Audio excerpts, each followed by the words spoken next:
દર્શાવતા કાર્યમાં ભારતીય કોસ્ટગાર્ડે દ્વારકાથી લગભગ 40 કિલોમીટર દૂર દરિયામાં IFB સિદ્ધેશ્વરી પરના એક માછીમારને બચાવવા આવ્યા હતા.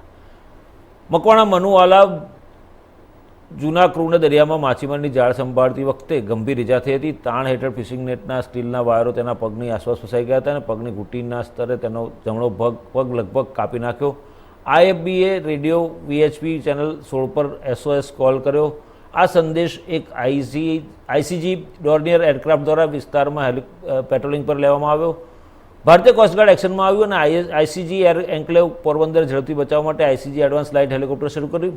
ઘટના સ્થળે પહોંચીને દર્દીને હેલિકોપ્ટરમાં એરલિફ્ટ કર્યા અને તેને ICG ડિસ્ટ્રિક્ટ હેડક્વાર્ટર 15 ઓખા ખાતે ખસેડવામાં આવ્યો. તો મુખ્ય મથક ખાતે ICG તબીબી ટીમ દ્વારા દર્દીને પ્રારંભિક તબીબી સહાય પૂરી પાડવામાં આવી અને દર્દીને સ્થિર કરવામાં આવે. ત્યારથી તેને બોટ માલિક સાથે સંકલન કરીને દ્વારકા ખાતે અદ્યતન તબીબી સારવાર માટે સુરક્ષિત રીતે ખસેડવામાં આવ્યો હતો.